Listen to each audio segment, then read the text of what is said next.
Hi everyone, Jason here from spiritualbabies.net. You've joined us for week 3, chapter 3 of the book of Proverbs. It's an unusual kind of thing for us to cover because usually we're doing some sort of narrative, but we thought we'd do this and people are enjoying it, so here we are, week 3. If you've got questions about the book of Proverbs, please leave them in the comments section and we'll address them. We're being guided through the lines of these chapters by Rabbi Joshua Neely. Very grateful for your time. Thank you very much. Oh, thank you for bringing this all together. We're going to jump straight into Proverbs 3. If you're interested in the first two, which you should be, there'll be a link on the video, or you can just go to the playlist that this is in. Okay. Line 1. My son, do not forget my teaching, but let your mind retain my commandments. So we've had a line similar to this in the last portion of Proverbs, and the kind of the generic use of son. But it does seem to be hammering it home, because it's odd to me that it says do not forget my teaching, but they don't really mention much about the teaching. This is kind of a separate thing. Like, don't forget to turn off the lights, but it doesn't tell you where the lights are. They expect you to know where the lights are. Well, so there's two different ways to interpret this. One is to use the translation that you just had, which is that this is continuing wisdom's dialogue, and therefore the my teaching would be wisdom itself, right? The teachings of wisdom personified in this particular way. Right. The other way, however, to translate that is to translate it as the non-translatable word Torah, because it's the word for instructions or teachings here is Torah, Torati, my Torah.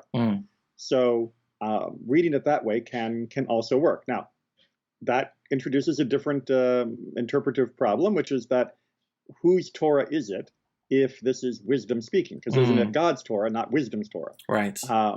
That's easily, smoothed over by simply saying that wisdom is, of course, a personification of an aspect of God. It's not as though wisdom is an independent entity in any event. It's simply a useful narrative device to use wisdom as though it were a separate voice.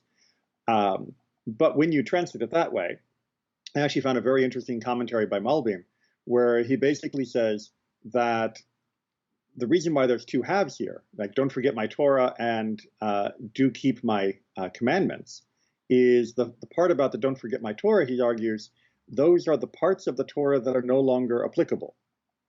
So, for example, the elements of the sacrifices. We don't do sacrifices, but he's arguing that in this verse of Proverbs, we are being told that we should still study them in order to understand their wisdom, even if we are not practicing them. As opposed to the second half, which, of course, are the commandments that we are still bound to obey because we live in a society that lets us perform them. So there's an element of forward thinkingness in as this was written, that there would be a time when there were no sacrifices, because I assume that when this was written, you were absolutely able to sacrifice animals. Absolutely. That's under King Solomon, the temple was built, and even if it hadn't been, we had the Mishkan and were able to do sacrifices there. So, yeah. However, the fact is that the book of Proverbs will later also provide a little bit of a challenge to the notion of the centrality of sacrifices in any event. It's not exactly anti-sacrifice, but it definitely tries to put them in their proper perspective. It sounded so political, anti-sacrifice. It's like something I'd expect to see on the newspaper today. It's a new political action committee. Right, yeah. They're fundraising. One last little thing, because I don't think we've mentioned it in the Proverbs videos yet. I don't think. It's hard to keep track of what we've discussed in which video. But the word that was translated in your version as mind is, of course, the word your heart. Right. Now, I know we have mentioned that one time before, way years ago. Yeah, I thought so. there's that swap, that kind of swap where, in a kind of Western modern world, your head is the center of logic and your heart's the center of emotion, but that kind of does a 180 in the biblical text. Or more to the point, Western society did a 180 Right. away Yes. from every other society on Earth. That's fair. Right. The bifurcation of us into some sort of separate rational creature from an emotional creature, and that to then metaphorically seep those in the head and the heart, is a peculiar Western phenomenon. But in other cultures, including biblical idiom, the heart is the seat of both. It is not purely emotional. It is not purely rational. It is the totality of how we think and how we behave, which I would like to point out is precisely what modern psychology and biology is coming to tell us. Not that the heart is specifically the location of our personality, but that our personality cannot be divided between a rational and emotional half. And when people think that they're doing that, they are instead just deceiving themselves and making themselves more blind to all of the different influences on their behavior. Okay. Line 2. For they will bestow on you a length of days, years of life, and well-being. So this kind of this is unusual because we've up to now we're really looking at a kind of a mental approach. This has all been internal, but this is saying that there's going to be a well, it could be, I suppose. It's saying it could be a physical result to you doing this, the length of days, years of life, and well-being. However, I suppose you could look at length of days meaning the quality of life either being improved.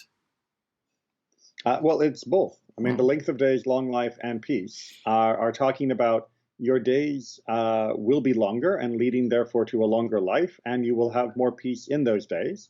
But you will notice that the promise is not of an absolute value. The promise is of an additive value. So whatever you otherwise would have had, given your time, circumstances, the variabilities of weather, politics, and disease, will be increased if you are willing to devote yourself to wisdom and through this path of God and Torah. So it's not promising a life free of misery. It's not promising you a life that will reach 120 years long. It's promising that whatever you would have had, it will be increased. Let fidelity and steadfastness not leave you. Bind them about your throat. Write them on the tablet of your mind. I just did the next one. And you will find favor and approbation. And there's a capital I there, which might have been typed a mistake here in Safaria, in the eyes of God and man. Now, I've got to ask, so there's lots of different, the work I've previously done, the little videos and the things that I've done before on kind of counter-missionary things, the tefillin come up a lot from different groups. Some, there'll be groups that say that tefillin is legit and it's in the text and it says you should bind it to your hands and you should wear it as a kind of reminder between your eyes, a frontlet between your eyes. And then a lot of people say, well, no, this is actually mental imagery. It's poetic. That you shouldn't be wearing a physical thing. It's saying that you should keep it in front of your eyes, kind of mentally. It's a picture. So, if the Jewish traditional look at that text is that it's a physical item that you bind to your head and you bind to your arm, this here just seemed to be very familiar, that you should bind them around your throat and write them on the tablet of your mind. It felt like the same kind of language. Indeed. So this is why one needs the Masorah, the tradition, to help navigate how to interpret and apply. And in fact, that's going to be kind of something that we'll be talking about in verse 5.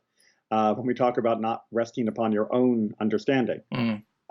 So one of the reasons why this is considered metaphorical and the text of the Ve'ahavta where we talk about tefillin is not considered metaphorical is simply by context. In this context, clearly we're not talking about many specific ritual acts. We're talking just about the pursuit of wisdom in all of its glory. Whereas in the Ve'ahavta, we have direct ideas of you will write them on your doorposts, you will speak of them in your home, you will teach them to your children. There are a host of actionable verbs. And so therefore the idea that the writing upon hand and head would be actionable as well, makes much more sense in that particular context. Whereas here, we don't see that. The other main thing to remember is that the book of Proverbs is not considered to be commanding in the sense that the Torah is commanding. The first 5 books are where we find the actual commandments that were being referenced in the first verse of this chapter. And therefore, you don't find new commandments later on in the rest of the book. So if someone wanted to make a necklace that said chesed ve'emet and wear that around their throat, perfectly fine. Nothing to prohibit them from doing that. But it would not be something that was considered a mitzvah. That was an actionable commandment that the rest of us should be doing as well. Very good. I had to ask.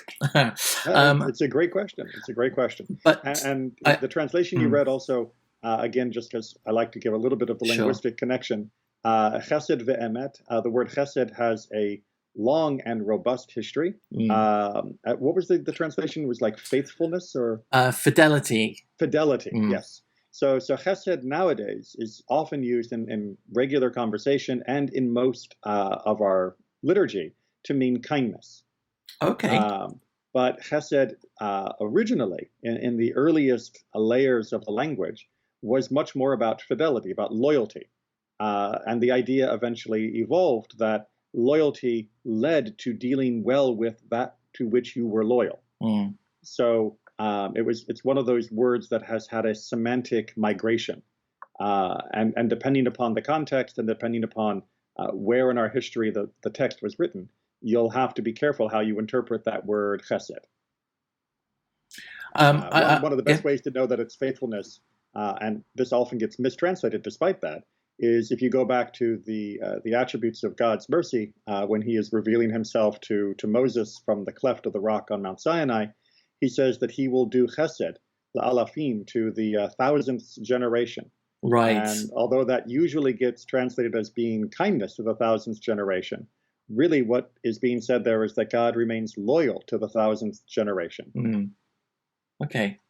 And I'm assuming that the 2 lines there are divided between bind them about your throat. So it's everything that you're saying or commanding that's going through that filter, and write them on the tablet of your minds, is that everything that you think or plan or pray on goes through that filter. Exactly. And as being the seat of your decision-making process, your heart needs to be well marked as this is what you should be using as your compass. And if you do, you'll find favor and approbation in the eyes of God and man. And that second half is important. The Adam, it's not only that God will be pleased with what you do, but as we're seeing from earlier on in verse 2, chapter 3 is giving us a little bit more of the counter argument against wickedness, that there will be benefit in this life as well from doing a life according to wisdom and right. And it's not only God that's going to approve, but your neighbors will approve as well. So 5, I was kind of looking forward to getting onto this line. Trust in the Lord with all your heart and do not rely on your own understanding. So I know that it does, the next few lines kind of unpack that a little bit. But isn't there an issue with this? I mean, there's so many people in so many different faiths who will say, I had a gut feeling. And they'll think that gut feeling, and they may or may not be right, was something that God instilled in them. Or, a certain bus comes at a certain time and they think, God gave this to me, so I'm going to jump on it.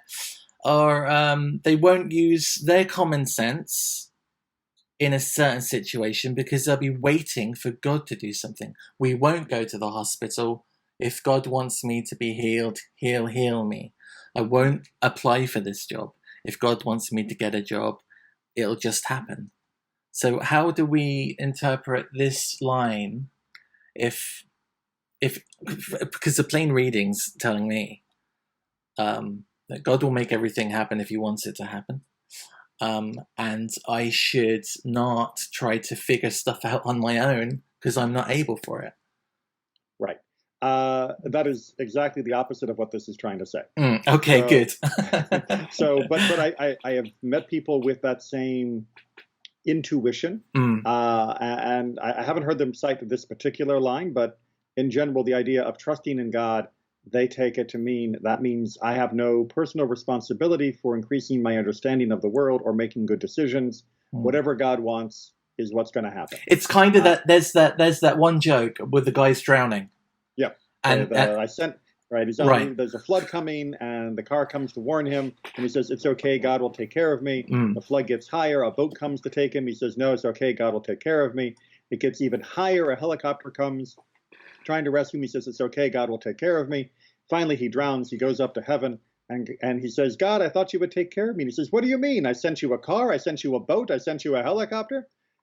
That's it, exactly. Right. So the guy trusted in the Lord, right, but didn't rely on his own understanding. So this is what this verse is trying to say, okay. Which is when it says trust in God with all your heart or all your mind, meaning that you should sculpt your understanding according to the wisdom of God. Okay. It doesn't mean that God is going to take care of everything, but it does mean that your source of wisdom needs to be rooted in an understanding of God and Torah and everything that our tradition teaches. That doesn't mean that you also shouldn't study medicine or physics or history. It just means that if there were to be in your mind some sort of conflict, that you would have to work to find a reconciliation to that. However, I do want to add one special caveat to that, which is just because you think there's a conflict between another form of knowledge and what God has also given us in the text, does not mean God thinks there's a conflict. Yes, the Nazi scientists who thought that there was racial differences between different groups and that allowed for the extermination of millions, their understanding was indeed in direct contradiction to God's wisdom. But something, for example, like the theory of evolution is not in contradiction to what God has tried to teach us, despite many people trying to claim that on God's behalf, and thus, in many ways, causing more strife for religion and getting people to understand the real wisdom of God than was ever necessary. There's a graph, and I wish I could remember what it was called, and it shows the kind of stage of understanding for somebody that enters into a new field. So they say, I'm going to start studying film, and after 2 weeks, when they talk to all their friends, they feel that they know everything there is about film, but after like 6 months, they realize they really know nothing about film. And I feel that that's kind of what "do not rely on your own understanding" is saying. It's the understanding that you really don't know everything. That's going to come back very strong when we get to verse 7. Okay. In all your ways acknowledge him, and he will make your paths smooth. I assume that's kind of straight. Exactly. Right, exactly. Okay. Do not be wise in your own eyes. Oh, okay. Fear the Lord and shun evil. Now, evil seems to be out of place. Does it literally say evil? Because we haven't really mentioned Absolutely. Evil up to this point. You can translate the word as evil or bad. Okay. Both work just fine for the word ra.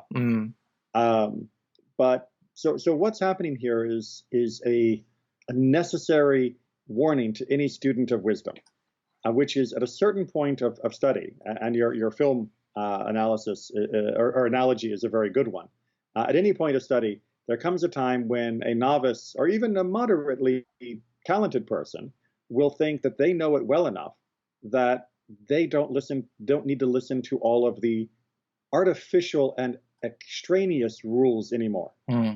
Right? You can imagine, if you've seen any of those gruff, don't play by the rules cop movies. Right? The cop always knows what real justice is. Yeah.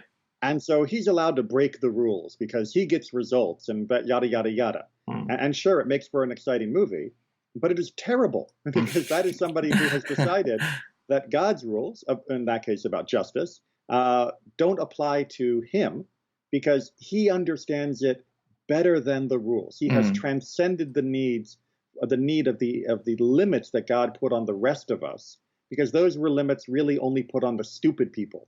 But smart people, we can do better. And indeed, I've heard people argue this in many forms against the commandments in Judaism. They'll say, well, in the ancient world, they didn't know how to cook pork and to avoid trichinosis, so they didn't eat pork. But now that we know how to cook, we understand we don't need God's protection from ham because there's no problem. We're not going to get sick from it, so it's okay for me to have this. Wow.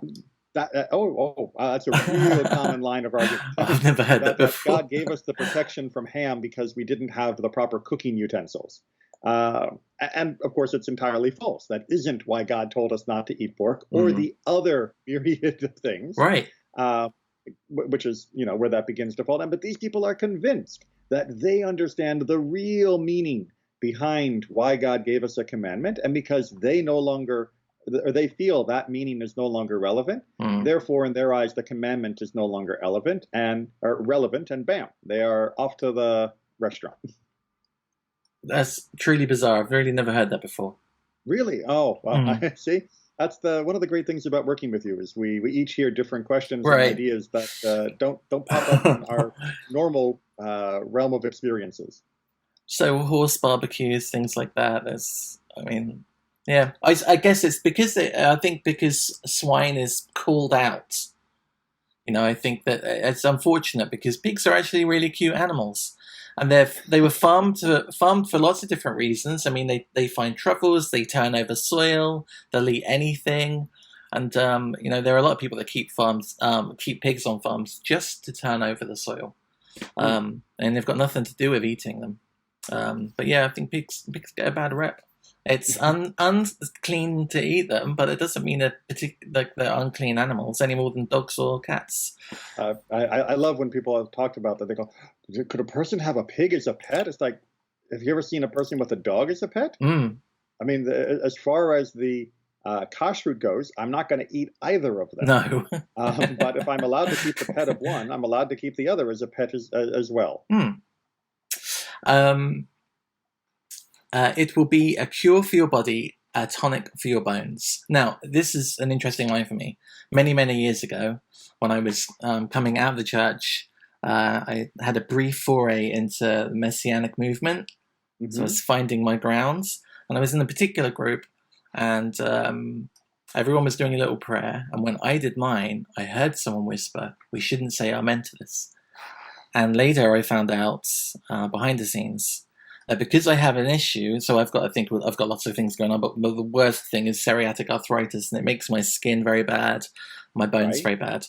And so the logic was, if I was a good person and I was living my life properly, I wouldn't be ill, because if I was doing it properly, then it would be a cure for my body and a tonic for my bones. But because I had a bone, I know, and the guy said it kind of loudly. And his wife nudged him at the time. Stage whisperers. Yeah, right. And I just, it was so ridiculous to me. I wasn't offended by it, but it always stuck there in my mind that people read this that way. But then I suppose when you come to the text, you have to look at this and you say, well, this is either explicitly, does it mean it? I mean, is it talking about it being a cure for your body? Because if it does, it's making quite a promise. So yes and no. Right. I mean, so I break my foot and I get that healed. The cast and all of that was a cure for my body, but it didn't do anything about my left hand or something. Right. So the fact that wisdom will bring us health doesn't mean we will be perfectly healthy. It just means it will help our body be better than it would have. Going all the way back to our second verse, right? It's Yosifu. It will increase, not it will be a panacea for everything. And the idea of reading backwards from someone's condition to somehow see in that the indication of their goodness is just so deeply offensive and deeply contrary to the rest of the text. And in fact, we're going to see this is why it's striking to me that you brought up that particular story right now. We're going to see the exact opposite in about 3 lines. Okay. Where a person who is maybe feeling like they are suffering under God's punishment is specifically called out as one that God loves. So the idea that you would shun them in any way, or that you wouldn't say amen to their blessing while they were suffering, even if you did believe that that particular suffering was somehow connected as a punishment for their behavior, if you just kept reading from verse 8 all the way down to the point of 11 and 12, you would have realized you were being stupid. And of course, if you'd read the book of Job, you would have also realized that you were absolutely perverting what God has tried to teach us. The keep reading message is one that isn't widely spread in Christian circles. Is one of the things I learned. Yeah. I always want to know is exactly how do people reconcile that attitude? I mean, apart from the whole ethical and moral considerations that go with every other teaching throughout the rest of the Tanakh, how do they reconcile that with the passage in Exodus where it says that if you hurt someone, you have to pay for their healing? Right? I mean, it clearly indicates that their being hurt was your fault, right? It wasn't like necessarily they were being punished, and that because otherwise, why should I have to pay if I was the instrument of their punishment, right? If I am carrying out a court-ordered flogging, I don't have to pay to heal the person because that's a court-ordered flogging. But secondly, why would God command us to take healing, which required a cost, that required ingredients to make it work? Why wouldn't God just say, oh, don't worry, if someone hurts you and it's not your fault, I'll heal you? It is just, I don't understand how they reconcile it even within the most basic of texts. I don't know. Okay, 9. Honor the Lord with your wealth, with the best of all your income. That takes me right back to Cain and Abel.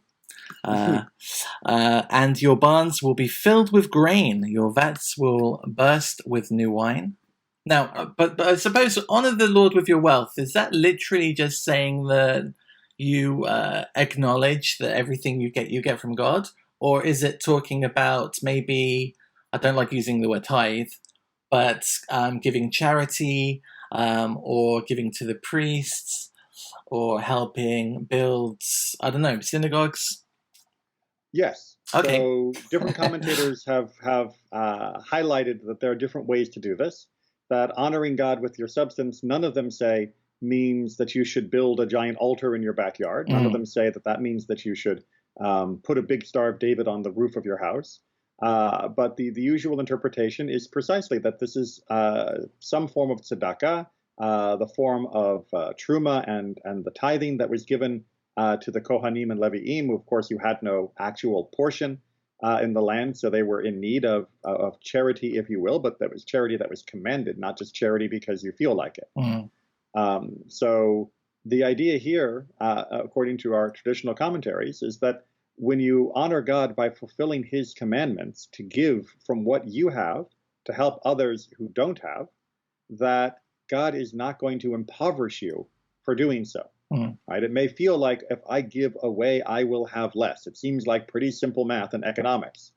But what this is pointing out is that if you do honor God by following his commandments and giving up of your own material wealth, you and in the extent the community will in the long term vastly benefit, which of course is actually economic 101 as well. That if you have a society that allows those who are struggling to fall through the cracks, they don't just disappear. They leave a person-shaped hole in your local economy, which usually will damage the rest of the economy. Yeah, I get that. It's kind of like a light socialist look that everyone has a worth and a value. And I mean, you'll end up with a big class division if it's just a load of people with food and money and a load of people with not food and not money. I mean, living in Ireland, I see the result of that now. I mean, England did that to Ireland for like 800 years. But I can see how back in the day, especially in small towns and villages, it would be very easy to acquire wealth and simply just put a fence around your property and not look out on anybody else. The Irish experience actually fits very well to what we're reading here in this exact example that I was trying to give, which is that given the famine, I remember being staggered when I realized, and I was reading and found out that during the potato famine in Ireland, there was actually a surplus of food. There was. I mean, famine is a word we shouldn't use. Often when I'm doing the tour, I'll say to people it's a myth, and they go, "What?" Because a famine is when a country is devoid of food. But there was so much food, but they wouldn't give it away. Well, no, because the people were growing food for export through England, and they weren't allowed to keep it. They were only allowed to eat the potatoes they grew for themselves, which is why for them it was a famine, even though the country had plenty of food. But what happened, of course, is there was a mass death as well as mass emigration, with many of them coming to the United States. And that wealth of people and of enthusiasm and energy came to the U.S., and it's one of the things, along with many other immigrants who came to this country, that has made our country what it is. And the countries that lost those people because they refused to share the blessing that they had with those who had less, those countries have had a huge, steep decline in their fortunes over the last couple centuries. That was a great message. Look at that. That's excellent. So you're welcome, Batman, for giving for giving all of the police chiefs in the Batman run of 1960s. They were all Paddy, all Paddy or Murphy. Okay. Do not reject the discipline of the Lord, my son. Do not abhor his rebuke. For whom the Lord loves, he rebukes, as the father the son whom he favors. How do we read rebuke in this text? I mean, how do we, especially in like 2019, how are we going to read, how are we going to understand what a rebuke from God would feel like? I mean, are we then to kind of see that every negative effect that happens on our life is somehow a punishment or a little kind of prod into a different direction? So the best discussion of this is found near the beginning of the Talmud in Masechet Brachot, where they go through all the different permutations. And what they basically come to is a conclusion. And maybe someday we'll do just a little episode on that one section, because suffering and punishment and all of that is such an important topic to get right. But the short version is, you are not allowed to tell another person the suffering you have is because of X crime that God is punishing you for. All right, so if someone, breaks their foot, you can't say, see, God did that because you were walking past the Shabbos barrier on Shabbat, and that's why you broke your foot. You're not allowed to do that, right, as an external party. But the person themselves is allowed to reflect if it would be helpful and useful for them upon a particular condition that they have suffered, that this is connected to a particular transgression that they know they committed, and therefore they can use that as a spur to try and rectify their behavior. So internally, it is not required, as that particular section of the Talmud goes on to say, that there can be other forms of suffering that have nothing to do with your behavior, but just because life. But if a person would find spiritual benefit and guidance from interpreting an act as though it were a chastisement, then they are allowed for themselves and only for themselves to interpret it in that particular way. That's interesting. And for me, it's interesting because it sounds kind of like, so a little while ago, I read a little bit on the Jewish concept of prayer, because it's so different to what you kind of taught prayer is in the church. Prayer in the church is, you say thank you for lots of things, but then you remember that Auntie Betty's not very well, so would you mind God going over to Auntie Betty and seeing if she's all right? Whereas the kind of Jewish interpretation of prayer, or understanding of prayer, is more about self-judgment and trying to elevate yourself up to God's level rather than bringing God down to fix your problems. And it seems what's happening here is kind of a self-judgment. You're pulling yourself apart to see what the issues might be, to try and fix them. But when you do that, you're still recognizing that if God did indeed, and by your interpretation of your own condition, give you some form of, whack on the head, that was only because God loved you. Right. And that is one of the things that's essential for trying to keep this as a healthy and positive self-reflection.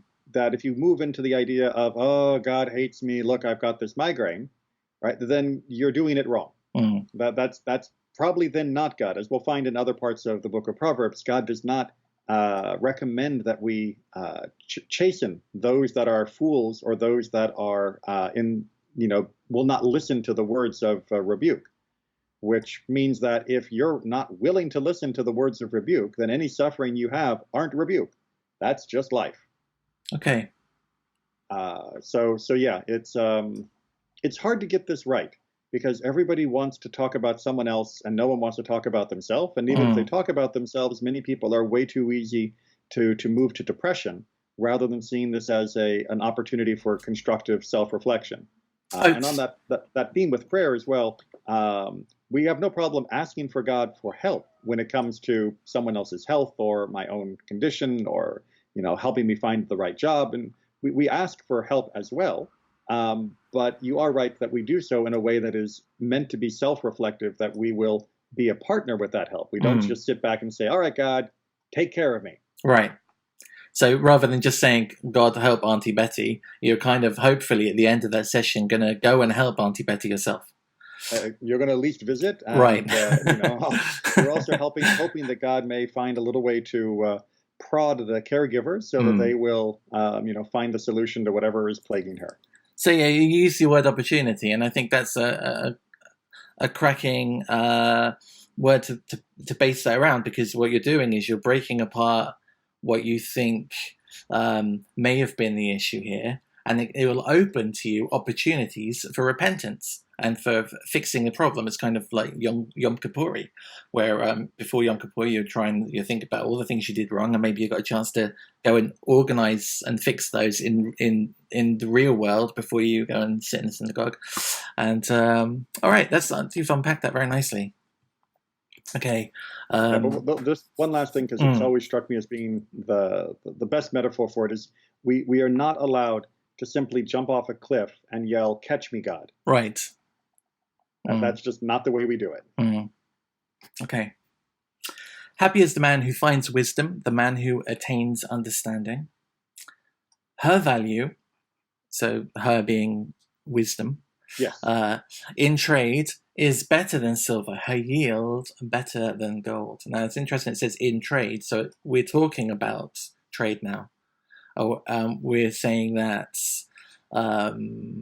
using wisdom and smarts and good behavior and practice will glean more over the long haul than being cruel and snide and. It's even stronger than that. It's not even necessarily talking about the morality of business. It's saying if you have a choice between working for a year or studying for a year, which one is going to give you the best payoff in the long term? Okay. And this is arguing that learning will be a better payoff than having more silver or more gold. Right. And there's definitely many other texts that point out that one does not learn purely as a exclusionary activity. But yes, there are certain periods of our life where we need to focus on our studies. I've got kids in school right now, and thank God they don't have to go out and work in the fields and to delay their acquiring of knowledge. But yeah, there definitely is a very important requirement that we do work. 6 days a person works, 1 day they rest. But even while you're working and have left that isolated study time, wisdom is something that still needs to be pursued, as we talked about in the earlier chapter, just as much as you would chase after silver. She is more precious than rubies. All of your goods cannot equal her. In her right hand is the length of days, in her left riches and honor.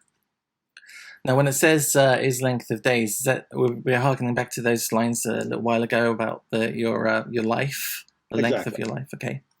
So again, this whole section here is coming as a counterbalance to the counsel of the wicked, who try to say, look, you can get rich by being evil. You can enjoy the good life by being evil. And this is saying you'll enjoy a better life if you're good, if you are following wisdom. Her ways are pleasant ways and her paths peaceful. She is a tree of life to those who grasp her, and whoever holds onto her is happy. Now that is something that will ring a bell to anyone who heard it in the Hebrew, the Eitz Chaim, the idea of a tree of life.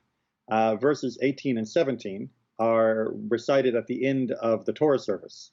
When we are putting the Torah back into the Aron HaKodesh, into the Ark, those are part of the final verses that most congregations will sing as we are putting the Torah away.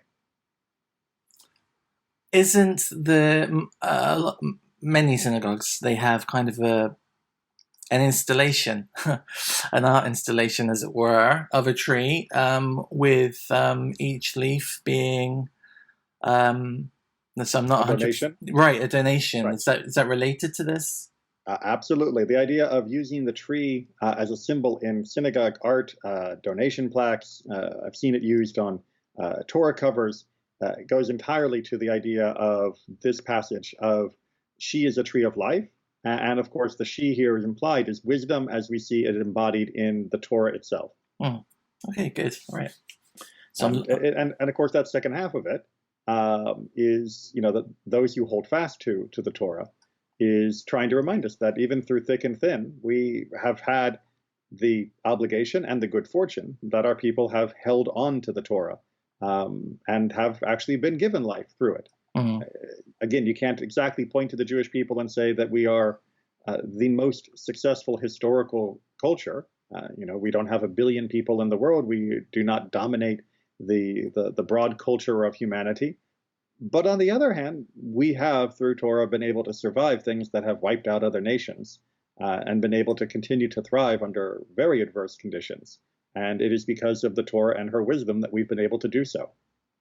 One of the things that jumps to mind is there's a kind of an assumption or a conclusion that's been made that the plague didn't affect Jewish people as much because of the ritual of washing hands before you eat. And that I know helped. that We still had plenty who died. Right, it helped. But I know that kind of had a nasty kickback that people would look at them, the Jews, and say, "Well, how come there's not as many of these people that are getting affected?" And then somehow then it was the Jews' fault. But that's normal. That was the unfortunate side effect. Right. We survived in slightly greater numbers than our neighbors, and then we were killed or expelled because of our neighbors. So, guys, I said guys, they're like a YouTuber. Oh, I'll take that back. You can edit it out, right? Yeah. So we're going to stop there at 18, and we'll start again at 19 to keep these nice and easy for you to listen to. Try and keep them down to 45 minutes or less. And next week we shall continue and finish off Proverbs 3. Thank you very much, Rabbi, for all your time today. Thank you, Jason. And you can go over to Rabbi Neely's channel. There'll be a link under this video. He's got plenty of videos, putting new ones up every week. Enjoy those, subscribe, press the little bell on his channel too, and that way whenever a new video comes up you'll get a notification for it. And thank you for listening. If you've got questions, please leave them below or message me on Facebook, and we'll see you all again next week. Bye-bye. Bye.